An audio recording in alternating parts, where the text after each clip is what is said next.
often people buy stocks because they've fallen from price X to 2/3 of X or half of X. On that basis alone, they're buying a stock. That's called bottom fishing the stock market. Very, very difficult. I've had a rough go with it. Peter Lynch is here. He is a legendary investor. He is a best-selling author. He is a philanthropist. For 13 years, he ran Fidelity's Magellan Fund with average annual returns of nearly 30%. From 1977 to 1990, it grew from $18 million in assets to $14 billion in assets. He retired at the age of 46. Since then, he has dedicated his time and his resources to giving away a large portion of his personal fortune. I'm pleased to have him back at this table. Welcome. Hey, now, see, we had this wonderful interview. And I would occasionally say, whatever happened to Peter Lynch? It's one of those things. And whatever happened to Peter Lynch is my question. Well, it's funny. People said he'll start his own fund, he'll do a hedge fund. I said, no.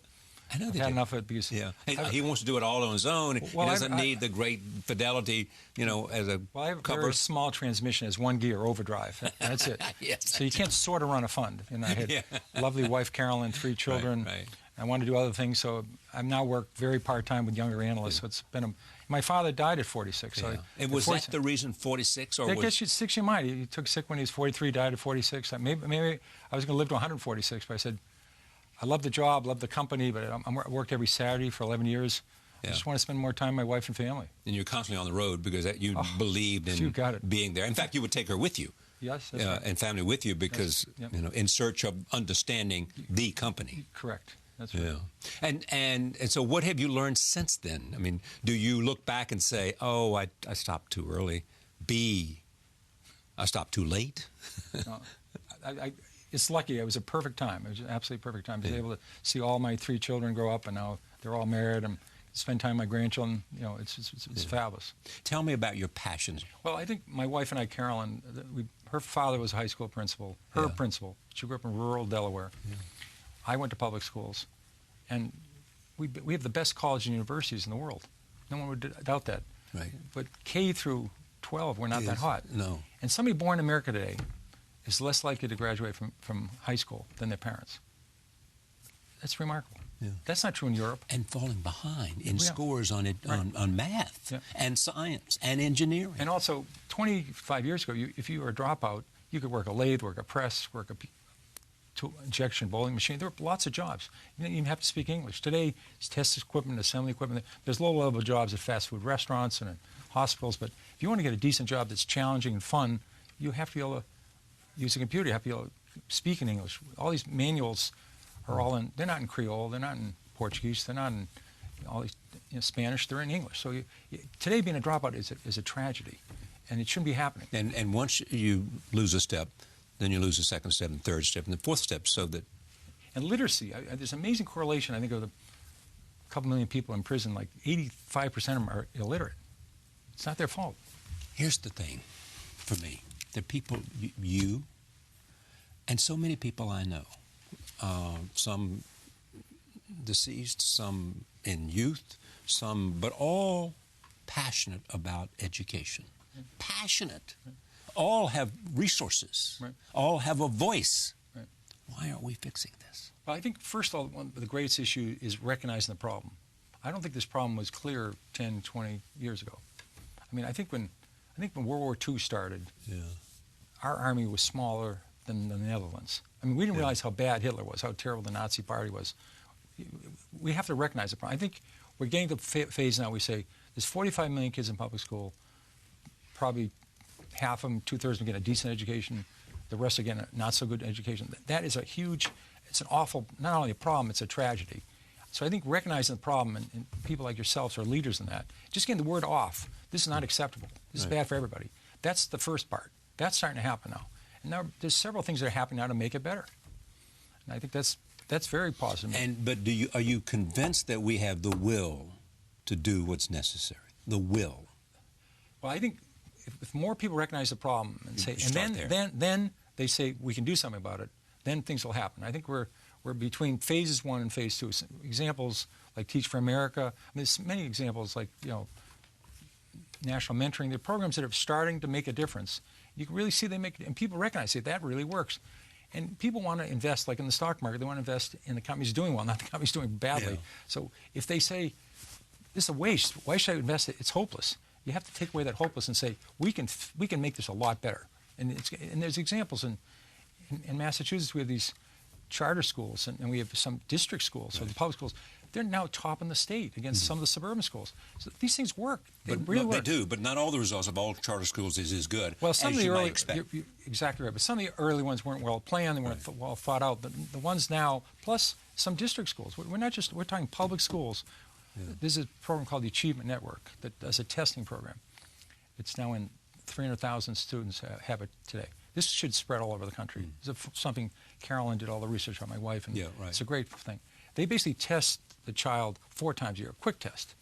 And instead of at the end of the year saying this student is falling behind or the class is falling behind, they say the reason Johnny's not doing well, he can't add a quarter to 5/8, or Susie doesn't understand adverbs. It helps the teacher 4 times a year to find out how to help the student rather than find at the end of the year. Then that goes to another teacher next year. There are things like that are happening right now, and it helps the teacher a lot. And we're just beginning to understand how to use technology too. You know, Correct. for a long time it was there, and we did not know how to use it. Right. And then we're never coming on. The Khan Academy is a great example. Exactly, perfect. And then there's the importance of the principal. Yeah. That's something we really focus on. Because my wife, father's high school principal. Imagine the principal spends a lot of time on the boiler or a leaky roof. These are not academics. I mean, it's such an incredible job, and there's no peers to talk to. I mean, who else do you speak to? It's a lonely, hard job, and it's a difficult job. So we're working to. We started a leadership academy at Boston College to work with principals and aspiring principals to help them get the best methods, the best tools. They're the key person in America, high school principal. Then the teacher's second most important. Yeah. They're the leaders. When you talk CEOs of companies, the Jack Welches of the world, the Lee Iacocca's, that's a principal. Yeah. That's what they have to do. Take for tangent for a second. Jack Welch, Lee Iacocca. What is it they have? What you would go around and do a self-analysis of companies, and you would look for things that you could identify with and know that they had the potential to grow, and they had a culture to grow, and they had a plan to grow. What do great managers do? Well, there's 2 types. You have Fred Smith, who comes up with an idea called Federal Express. Then he had to grow it, and that's really tricky. Sometimes people can just do the idea part. He did all the parts. And then there's Lee Iacocca, had to turn around to trouble with Chrysler, and even more challenging, a giant company like General Electric, to make something good better. I mean, that's really hard. So all these people basically were problem solvers, and they had to manage people. And one of the things that surprised people, they don't even understand the definition of management. It's getting things done through others. It's a lot easier to do something yourself. If you have somebody else do it, and lots of people, obviously you're managing people, and sometimes you have to encourage them, sometimes you have to push them a little hard. I mean, inspire, people are motivate, different. It's hard. Encourage. But you have to understand what they want. You have to work with them. You have to explain yourself. You have to set goals. And you have to be a leader yourself, and you have to put a lot of effort into it. And you have to make mistakes. And there's a real amazing difference between being persistent and being stubborn. And I think great leaders to say, this is Persistence is good, stubborn's bad. Persistence is terrific. Stubborn's terrible. But do great managers listen? Yes, they do. Absolutely. Categorically. I've come to know and believe that listening is a principal, essential quality. And sometimes managers get so high up, the people around them aren't giving them ideas. They're just chill and filtering everything else. They don't have a chance to listen. And the best manager will make sure they do hear the best thing. And they go out on their own, do their own research, independent of the people around them. Now, you still, back to you are still with the fund. I mean, you are the manager of the fund. You run the fund. She runs the foundation. You run the fund, right? Right. I manage the money, but she finds all the great ideas. Oh, does she really? So the division of labor is that you make the money and she gives it away? That's right. She found Teach for America. Wendy Kopp was like 21 when she found Teach for America. City Year early, national mentoring partnerships. I mean, she's the one that's finding. We get lots of proposals. She narrows it down. She does with other people, site visits. I attend some of these meetings. I mean, we have board meetings, but I'm on the investment committee. Yeah. Do you miss anything? Do you miss about the life that you had? Or do you simply say, I have a portion of it, I'm making investments for something that means a lot to me, and I know where the fruits of my labor are going. They're going to improve education and other projects I believe in. Well, the nice thing, I'm actually running money for our foundation and for ourselves. So I'm actually doing the same process. Family fund and foundation fund. But all I have to say, my wife is my only boss. Yeah. When I was running Magellan, 1 out of every 100 Americans was in the fund. Yeah. These are people that $5,000 and $10,000 was a huge deal to. So when the market went down, you felt really badly. I mean, it's really the pressure on you when it's average people's money. Yeah. That's overwhelming. And you're nice enough to say nice things about Magellan, but in those 13 years, 10 times it declined over 10%. You know. And yeah, but your point was that you were confident enough to say, you know, when it's declining, to know when to give up and when not to give up most of the time. Right. I mean, I'm saying when the market went down, I would always go down. So Yeah. Sure. Yeah. But you wouldn't go scared because you'd invest in a company. That's right. I'd just say if the company's fine, it's fine. I mean, basically, Johnson & Johnson's higher than it was 40 years ago. Their earnings are higher. Xerox is lower than it was 40 years ago. The earnings are lower. So yeah, of course. It's what happens to the company. But you also, I mean, I know lots of people who are doing stunningly well in the world of investments and finance. And they do it by a study of macroeconomics. Right. You never bought into that. I always joke, I was bottom down. I mean, I was lucky. I mean, I owned a lot of, I owned American Motor Inns, Hospitality Inns, United Inns. Right. And I said, who's your best competitor? And they said, La Quinta Motor Inns. Oh, I remember this, yes. And it was, I owned it before sunset. I mean, if somebody ever says something nice about a competitor, you know it's true. They always dump on their competitors. Yeah. If you get them to say what they worry about, somebody's doing it maybe better than I am. They have a better formula. We can't match their formula. Yeah. So I basically then visited and I made it a big position in Magellan. It was a huge success. Yeah. How long did you stay with it? Look. I think 7 or 8 years. A long, really? Yeah. Great success. How do you know when to get out? Well, in baseball analogy, and I know you're a great baseball fan, you want to get in this first, second, third inning, not when they're drawing up the lineup. Yes. And Walmart, you could have bought Walmart. Oh, wait. You don't want to do it when they're drawing up the lineup. You want to make it to the second or third inning. You want to at least have seen them at bat. They've got it right. They've got the formula right. And now it's Toys R Us on 20 stores on the way to 500, or Home Depot on 40 stores on the way to 4,000. You could have bought Walmart 10 years after they went public. Then it went up 50-fold. It's already up 10-fold. That's 500-fold. Yeah. 10 years after they're public, they're only in 18% of the United States.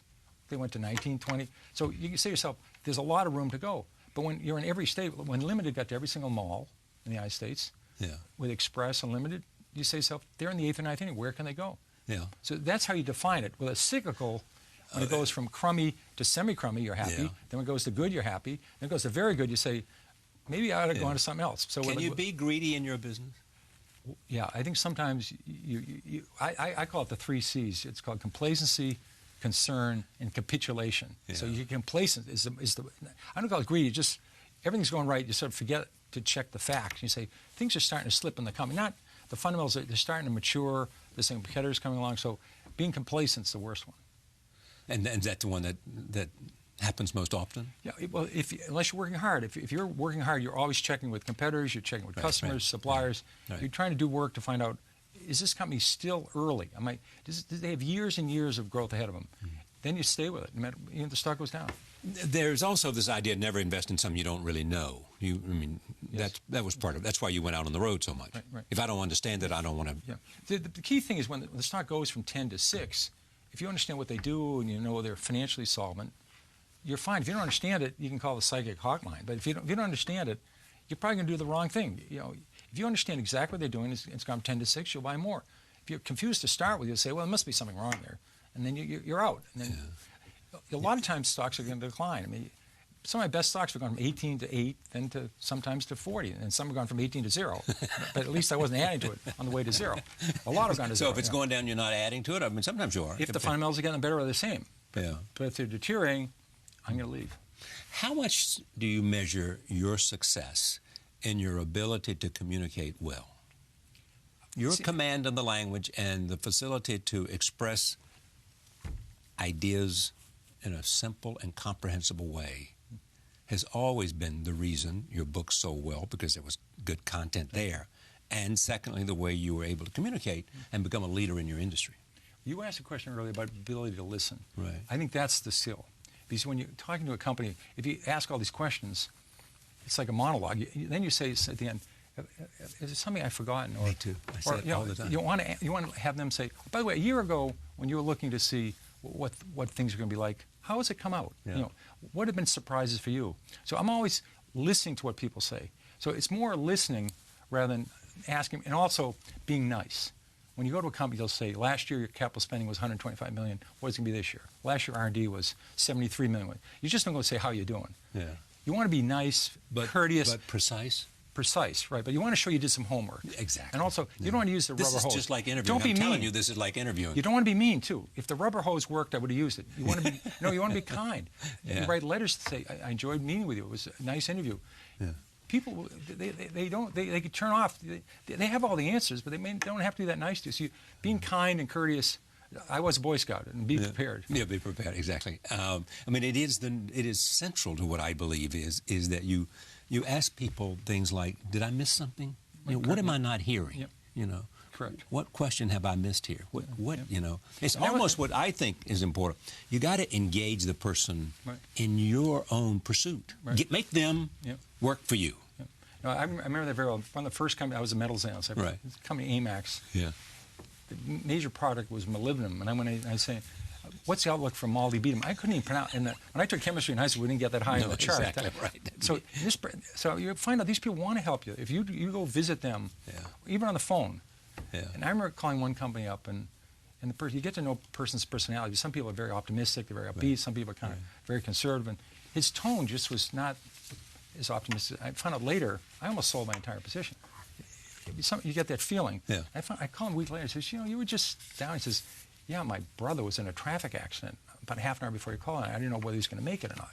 Yeah. I almost sold my entire position because of an accident. But you accident. had another question to ask, yeah. I mean, I called back, and I said, gee, Now, I will sometimes call people and say, did I do something to make you upset or angry? Or not in terms of the interview, but is there something in terms of the relationship? Am I missing something here? Did I do something that pissed you off? And now sometimes they'll say, you didn't see, I was over there waiting to see you, and you walked right by. And a lot of times you're kind of interrupting people. They answer a question, you just cut them off. You really have to be... Listen. You really have to say that.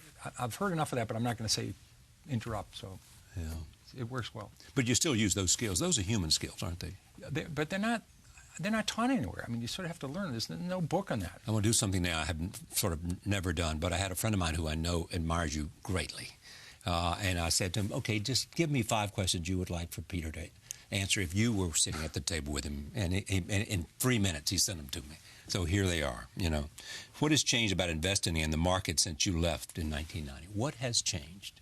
Well, I think there's a lot of this computer-driven things, where people buy stocks for a second and own it for a second. I mean, I think that's a waste of time. I think it's disruptive. On the positive side, information to the public is so much more available today. When a company releases their numbers and they have a call, it's open on the web to everybody. Right. All the information. We used to wait for the mail to come to see what Nike's inventories were like. I mean, we find out we get in our library in the first-class mail. So all this information. So the investing for the average person now is much clearer. They know the same thing as I do. Yeah. You don't want to invest in a company whose balance sheet is they got $8 billion in debt and they have no cash and they're losing money. That's a terrible combination. You get all the information now. So information is a lot better than it was a long time ago. You still believe in the investment mantra that you were often credited as your mantra, which is invest in what you know. Yeah, I'm amazed if somebody. Imagine you spent you a long time in your field, yes. in my field. Imagine if you were in a mall the last 30 years. Yes. You would have seen the Gap. You would have seen Best Buy. You would have seen Circuit City. You would have seen these companies that are crowded doing something better, and they're buying biotechnology stocks or oil companies. It makes no sense to me. If you're in the steel industry, you see it go from awful to better. Yeah. Why don't you buy a steel stock? Yeah, but we stock? expect mutual funds to know that stuff. No, obviously. Well, I mean, if you're managing, but they're ahead of us. If you look at Magellan or you look at BlackRock, you think they must have access to the best information in the world. But they don't have that. They're not in the steel industry. They don't see things get better. The way they don't see the chemical industry turning as soon as the people in the chemical industry do. I mean, you could be in the plastics fields or lithium, whatever it is. People in the business see it first. And that they see it first. Go ahead. In a mall, imagine the companies you've seen, the Dunkin' Donuts. It goes on and on. Walmart, Stop and Shop. These are all companies that really got better. Somebody said, gee, I'm shopping there. But I'm not saying people should, if they want to invest, they ought to do the same kind of research they do when they buy a refrigerator. Or they take a trip to Italy. Do some homework. You know what is about this country that is stunning to me? For the most part, we don't do that about medicine and our health. We don't do it. We are more interested in getting the best television than we are the best medical. Yeah.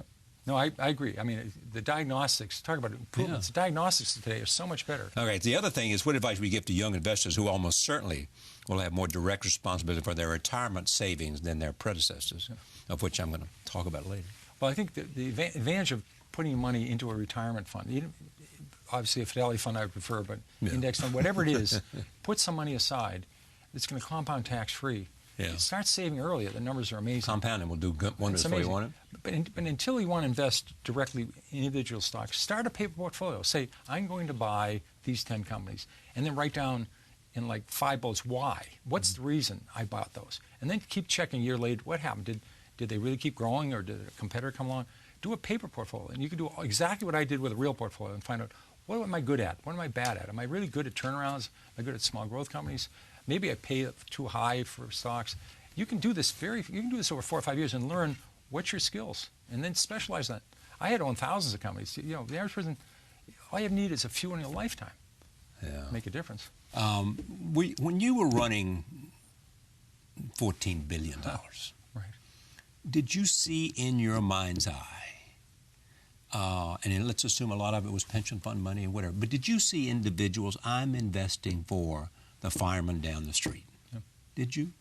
It was almost. Was it a game? It was almost none of it was pension fund money. It was almost all individuals. People. Right. It was incredible, that thrill. Yeah. I got letters when the market went down to 87. My fund went down like a rock. Yeah. People were writing letters to me, cheering me up. Oh, really? Yeah. Oh, yeah.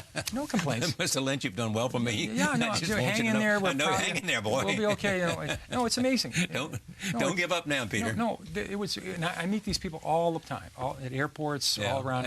They're still. It was wonderful. It was the greatest thrill of my life. Our children and my wife managing money for other people.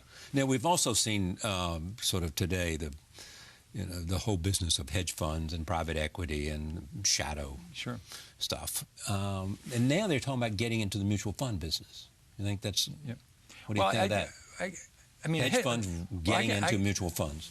Well, a couple of differences, between a hedge fund and what I did in Magellan. Right. I could only buy long. I couldn't short. So you couldn't sell short, right? But I couldn't buy hedge funds commodities. Can sell short, obviously. Right. I couldn't buy commodities. I couldn't short the euro. I mean, they're into a lot, and they do it on leverage, a lot of leverage. So you have to be careful what you get into. There are some hedge funds that are very conservative. They're only going to be 20% short, mostly long. Because the nice thing about occasionally, if you have an idea, if I found an idea that I thought was overpriced, I just went on to the next thing. I couldn't short it. So there is an advantage to be able to short, but I found that long only. Well, but with these hedge funds who get into mutual funds, I mean, they'll have to also live up under the rules that mutual funds live under. Do you think they will be successful? I mean, well, I found the long. They're obviously attracting some. The hedge funds that have been on the long side have done the best. I mean, they may have a little bit by being short, but being right on the long side. Because obviously, if you're right, you can make, and that's, I would say, when I ran Magellan, I might have been right 6 times out of 10. But if I'm right, I make a double or triple occasionally. It offsets the times you lose 30 or 40%. In fact, you could be right a third of the time as long as you have a lot of good results. So that's, when you're short, you can only make 90%. When you're long, you can make 10-fold or 5-fold. So I think long is the way to be. Optimistic. Optimistic, yeah. Well, careful and optimistic.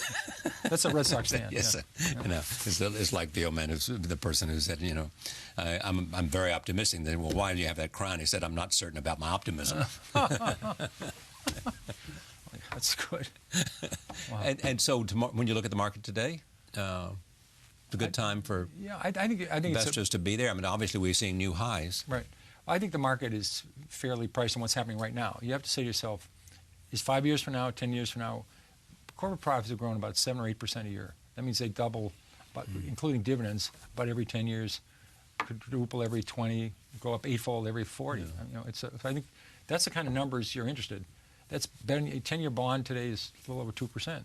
So I think the stock market's the best place to be for the next 10, 20, 30 years. The next 2 years, no idea. I've never known what the next 2 years are going to bring. What do you want to accomplish in the next year of your life? Well, I really like to work with my wife and still take some more vacation time. Yeah? And so what do you do on vacation? Well, we like to see something new. This year we went to Turkey and went to... Oh, it's fascinating. Istanbul, but not just Istanbul. Cappadocia. Yeah. Remarkable. And it's amazing. That's one of the world's great cities now. Oh, and then went to Santorini at the end of it. And it was a great sailing trip. So that was, and 2 of our daughters and their husbands went with it. It was a great trip. So I'd like to see Yeah, I've been to Russia. I've never been to St. Petersburg. You know. Oh, you got to go there. I've been to Israel. I loved Israel. I'd love to go to Jordan. I mean, there's a place I'd like to go to. See, isn't that great? Yeah. I mean, there's so many places you haven't seen. I mean, well, you just think about it. How many places do I have that I haven't seen? I'm really happy. This year I get to North Dakota, so I've been to all 50 states now. I went on a research trip. You go to North Fargo? Dakota. Actually, no, I went to Minot and parts. Yeah. I actually looked at hydraulic fracturing. So I'm You're expert looking now. at hydraulic fracturing to see if it works. I mean, does this process really work? It does. It does. Really works. And it'll change America's energy future. Remarkable. Yeah. Remarkable. It's one of the great sort of... Oh, what a breakthrough. My goodness. Imagine producing all this gas and gas at $2 an MCF where people in Europe are paying 10 times that price. Yeah, how did you decide it worked? Well, I really could see this process. Well, first of all, you talk to somebody, so wildcatting, as you know, usually you drill 4 wells and you're lucky you hit on 1 out of 4. Right. These are all either A+ or B+ wells. You don't ever hit an F. Yeah. So it's just a question, what cost can you do it at? And you own the land. So it's, you don't, and the costs are still going down. They're doing it faster, quicker, less sand, less water. They're just doing a better job. Are there environmental threats coming out of it? Well, you know, as you know, they're usually about 11,000 feet, and the water table is around 2,000 feet. So if you make a mistake, it goes down. It doesn't go up. Exactly. So they can make mistakes. Yeah. It's great to see you. Okay. Pleasure. Always enjoy seeing you. Peter Lynch.